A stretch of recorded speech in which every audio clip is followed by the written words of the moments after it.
Case भी देख लो। मैं बोल रहा हूँ कि क्या रजिस्टर वोल्टेज को रोक सकती है? नहीं।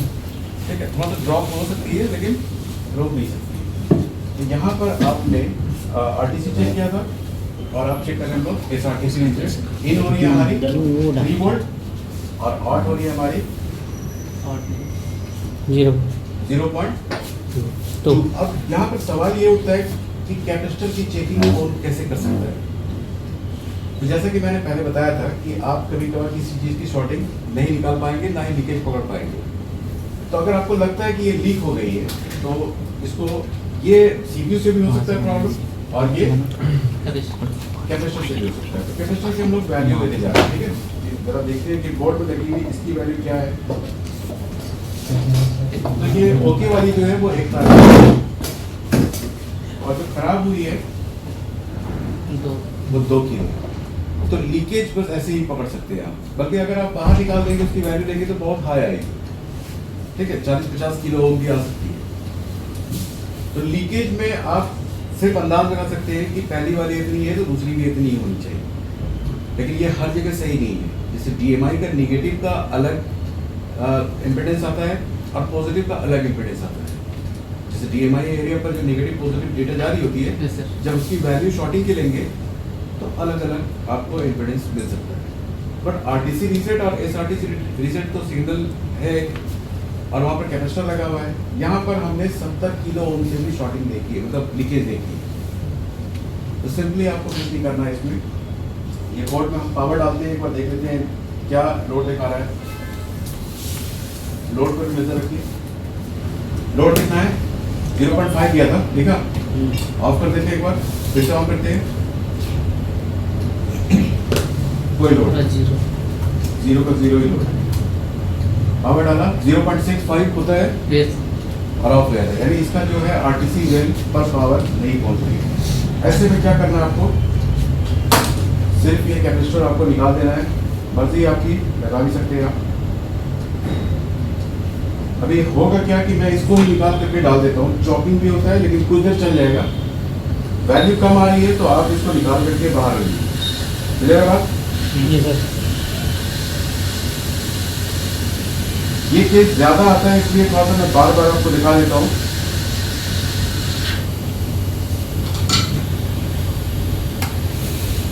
पावर डालते हैं, देखते हैं कि वोल्टेज बना कि नहीं। अगर नहीं बना तो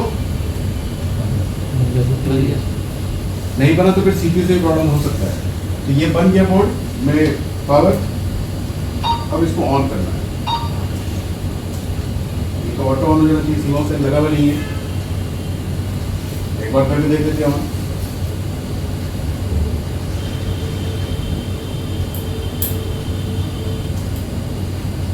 तो बोर्ड अभी ट्रिगर नहीं हो रहा है।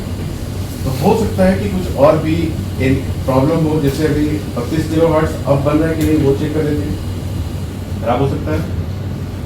आरटीसी एरिया आपकी खराब हो सकती है, पीसीएच ऐसा भी निकलता है। जैसे मैंने आपको बताया कि ड्रॉप डायोड के बाद वोल्टेज कितनी बचनी चाहिए, ये भी एक मैटर करेगा।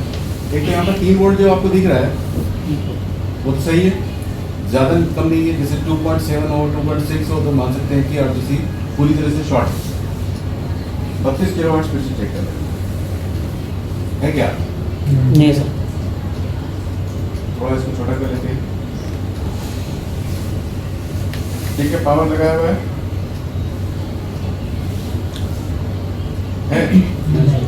32 किलोवाट यहाँ पर नहीं बन रही। तो जब तक 32 नहीं बनेगी तो ये बोर्ड ठीक होने वाला है।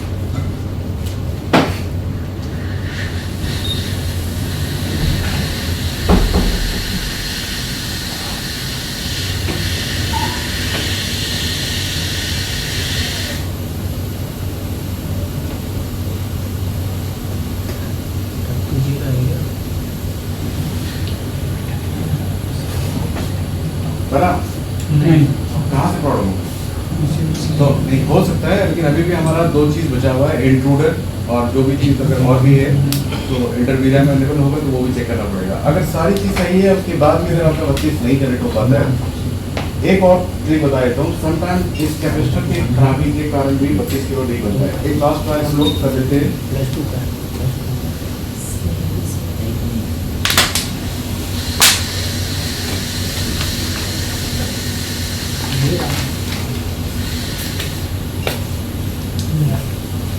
नहीं,